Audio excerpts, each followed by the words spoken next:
यही सखी, यह सबसे पहली बतावा कि अपना सबके चौधरी से सखी हाँ एक की कबला से छोड़ के मर्द भूगल में की कारण से जीवा ए सखी और अपना सबके इंद्रासन के छोड़ के एक मर्द भूगल में शायर करके वास्ते आला, लेकिन एको सखी के दिल के मनोकामना पूरा न भाई कौन ऐसा मेरे विद्या विलास रखने से ये सखी जे की तोर मेरी कविलासा पूर्ति न है छबा या तो पुरुष के खातिर 12 बरस सनातन माने चला, लेकिन वो पुरुष अखन तक न मिला ये बात। लेकिन वो पुरुष कहाँ है?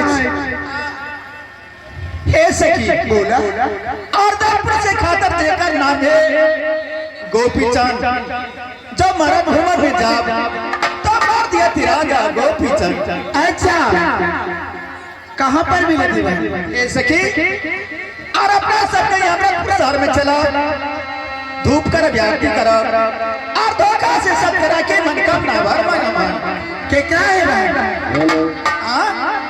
अरे हम पूछे चाहे बहन कि हमरा तो सारा सबके चला गुरु बाबा के पास अरे धूप घर आरती करवा कथी खाती और अपना सब जब पुरुष के खातिर आधार मन जरूर नहीं है, जब पुरुष के खातिर आशा लगे से जब पुरुष खातिर एक चेला बन के ओकरा लगे हे सखी अरे तेरे सखी में तय के ले ना इनका बकरी बारकी दे यार बकरी दी नहीं उनका लाइन सुना दो नहीं दिया याद है के लगे तय ना ही सखी अपना सब एक जगह से कहा था तो सर की बाबा के पास जाके दो आरती करा दो का शिष्य तरह के सामनाथ की प्राप्त करवा सके बहुत जल्दी से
सदा भवा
से खंडे की धार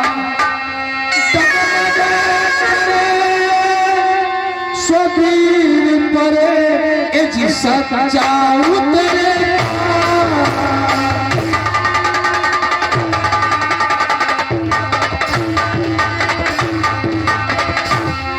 तो राम नाम सब कोई कहे, राम नाम सब कोई कहे,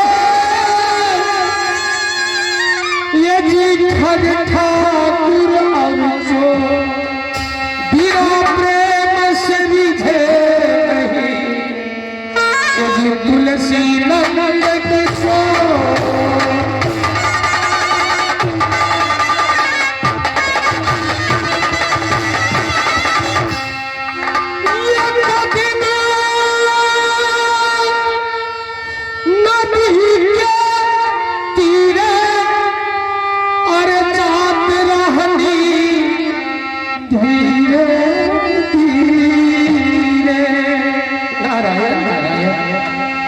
कबीर बाबा कहते हैं वही है वही जो राम रुचि राखा को करी तर्क बढ़ा वही शाखा छित जल पावक गगन समीरा पंच रचित यह अधम शरीरा।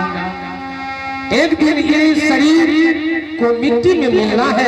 कबीर दास कहते हैं ये दिन नदी के तीरे और जाते रहनी धीरे रे धीरे कि हम आँखी देखनी सुंदर शरीरिया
को बेईमानी झूठ मूठ का कहानी काहे करते हैं मनुष्य।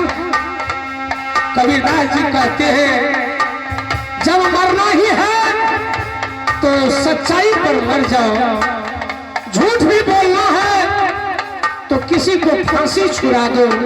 बाबा कहते हैं उच्च नीच धर्म कमाई जहिलानी कही लय भाई।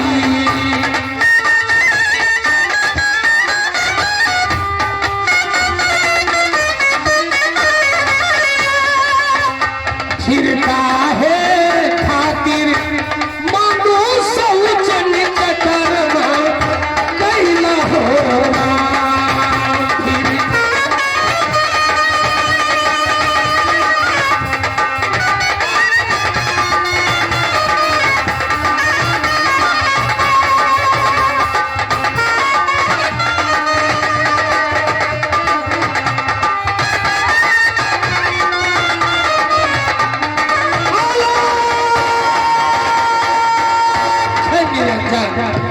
प्रेमी भाइयों, मैं जलंधर नाथ का चेला हूं। मेरा नाम मच्छिंद्र नाथ है। लेकिन जिस दिन से मैं इस पृथ्वी पर जन्म लिया हूं तो मेरे बाबा को, मैं जलंधर नाथ बाबा को एक दिन हाथ जोड़कर कहा, बाबा आपका सेवा करते करते चौथापन में मैं जा पहुंचा हूं, मुझे छुट्टी दीजिए बाबा। तो मेरे बाबा जलंधर नाथ ने कहा कि देखो मच्छिंद्र नाथ, यदि तुम मुझसे छुटकारा लेना चाहते हो तो तुम जैसे अपने जैसे एक चेला को ढूंढ कर लाओ। भगवान की कृपा, मैंने चेला को तो ढूंढ कर लाया जिसका नाम गोपी चंद है। नगर गुजरात जाकर, ये बहुत भारी कहानी है, लेकिन चेला को तो मैं ढूंढ लिया हो। भगवान की कृपा, भगवान की माया, मैं अपने चेला को, गोपी चंद को जो आज्ञा देता हूं भक्त पूरा करता है। संसार में पुत्र हो तो गोपी चंद जैसा, लेकिन गोपी चंद को मैं उनकी मां के दरबार से भिक्षाटन करवाया। उनकी बहन के दरबार मैं पंपापुर भेज दिया हूं। अभी तक लौटकर गोपी चंद नहीं आया है, भक्त गोपी चंद। लेकिन मैं एक चेला बनाया हूं माया दया में। वो चेलवा रमजिया एक भी बार, एक भी समय इस कुटी पर नहीं रहता है। ये कहां चला जाता है मूर्ख, एक भी दिन नहीं देखता हूं समय पर क्या करता है नहीं करता है। ठीक है, मैं चेला को मंगाता हूं, तब तक भगवान की भक्ति भी करता हूं, चला अवश्य आएगा। अरे रामदास,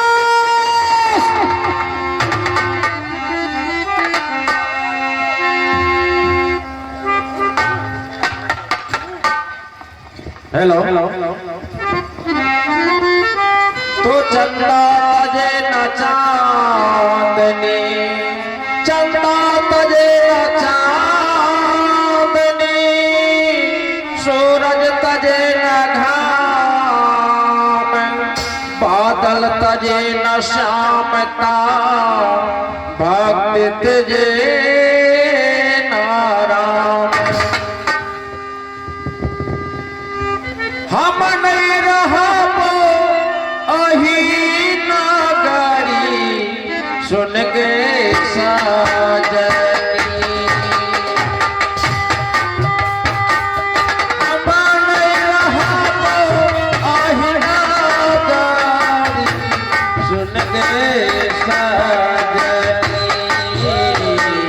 हम नहीं रहबो अही नगरी, सुन के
भ गेलिए।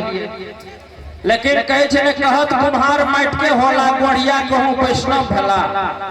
गोढ़िया कुल में कंठी भैंस नहीं धारे छै, एहि दुआरे कंठी ले लिए। तहिया से घर में पानी छे, बीमारी, धिया पुता के केकरो बुखार लगे छे, केकरो जर लगे छे, मौगी मोटा के संठी भए गेल छे। मौगी ने हमरा ले ला बाबाजी में नहीं रहू, लेकिन बाबाजी में तो रह गेलिए, बाबा ल चलि गेल छे। लेकिन बाबू दही चूड़ा एको दिना नहीं भेले, माछे भात पर मन जाइत रहे छे। गोस्वामी तुलसीदास ने लिखने छथिन, सकल पदार्थ माछ भात अकरम घटे तो गले में काट। इसीलिए तू महात्मा बना है बाबा। आजकल हम बड़ दोहा जाने लगली। आजकल तू दोहा जानने लगा है। और जहिया अभी जो कहा है तू दोहा है ये बेवकूफ। बाबा कहलिए सकल पदार्थ माछ भात आ करम घटे तो गले में काट। वो दोहा नहीं है। कौन है? दोहा है तुलसीकृत रामायण में लिखा गया है। कौन सा है? सकल पदार्थ यही जग माही, कर्महीन नर पावत नाही। बाबा मछली मारे जो करही आधारा, 64 बरस में लिए मुनि अवतारा। मछली मारकर मुनि का अवतार होता है बेवकूफ कहीं का। वो नहीं है। क्या है? जीव मारी जीव करही आहारा, 64 जन्म में गीध अवतारा। मुनि अवतारा बनाता है। बाबा हम भजनो जाने छिए। भजन क्या जानता है तू? बाबा सुनी ना, तू तो कुटियों को खराब कर देगा। लेकिन बाबा भजन जाने छिए, हम सुनी ना। जल्दी सुनो। बुआरी में बलराम के शक्ति, बुआरी में बलराम के शक्ति, तब काल के कुंड अजो खैरो माछ के मुंड वो सीधे जाए बेकुंठ। प्रेम से ले माछ भात की। ये समाज बहुत धार्मिक समाज है, तुम्हें मालूम नहीं है? ये कन्हौली गांव है। बाबा भजन गाते हैं। माछ में सरदार रहुआ बुआरी का, रूप सहाने जाए चलहा प्यारी का।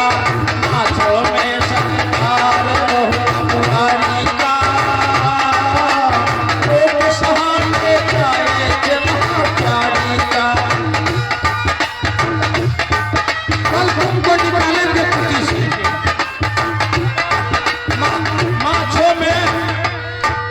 माछों में कीर्तन भजन है, माछों में बियाह शादी है। यारे मछली में भी विवाह होता है और कीर्तनों भजन है, उसमें भी कीर्तन भजन होता है। हाँ बाबा। तो चलो तो विवाह का कहो तो विषय। जब कैची चले बियाह तब सोरा चले बराती।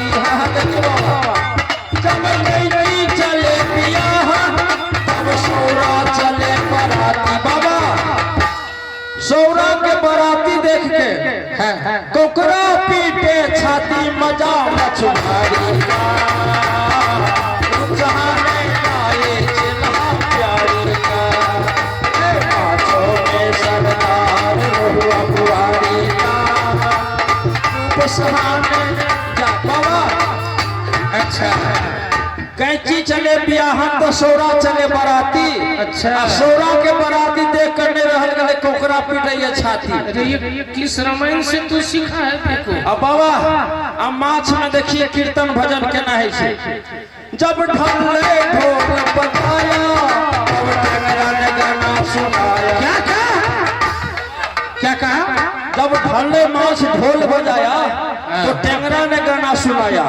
जब ढले ढोल बजाया तब टेंगरा ने गाना सुनाया। बाबा टेंगरा के गाना सुन के गोरा मछ फहराया, मजा मछुआरी का। उत्साहने पाए चिल्हा। बाबा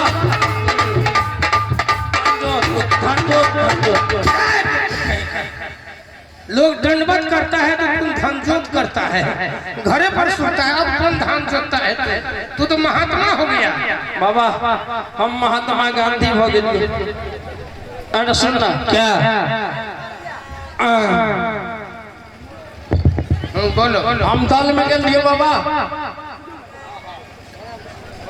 महंत के दल, बाबाजी के दल, अब में महंत सब चल से में बाबा अखनी नहीं बाबा एक बात बोलो। हम दल में गए। अरे कहाँ गए था दल में? नेपाल नेपाल नेपाल।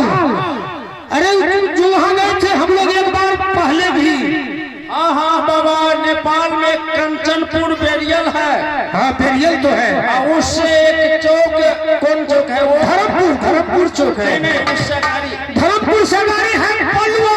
ओहो बलुआ, तोरा लगने लिया हम उठ के याद हुआ बाबा। बलुआ के लिए तोरा लगता सनेश लाभ। सनेश कौन चीज का सनेश लाया है बाबा? ये बैठो पानी में रहे छे।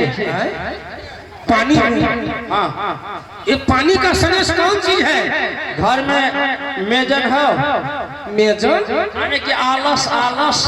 अरे आलस किसको कहता है? चिकना चिकना। अरे चिकना कौन चीज होता है?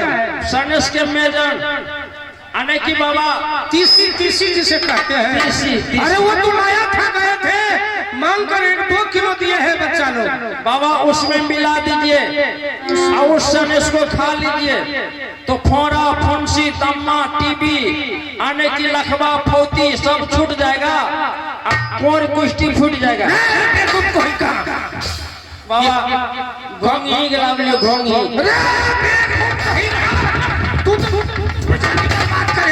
बाबा बाबा बाबा बाबा स्नान करो, जल्दी करो। रुकिए ना, अब तो भगवान पूजा में नहीं कहते रहे छी।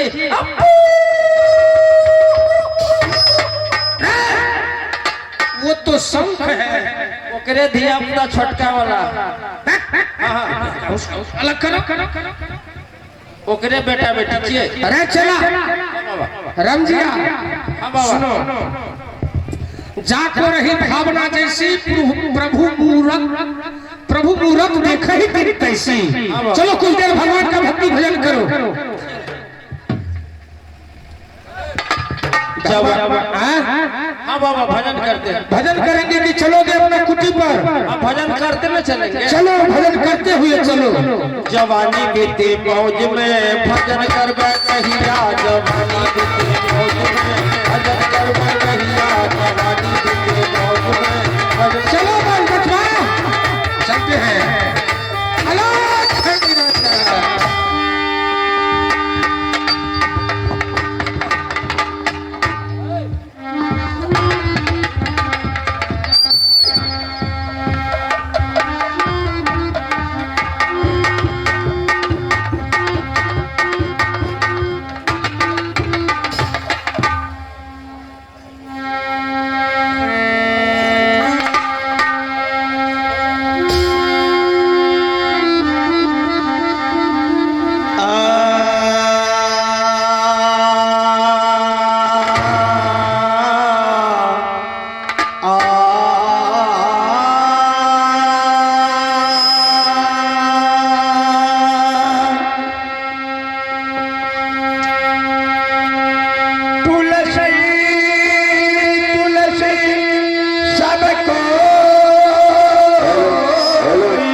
प्रथम हम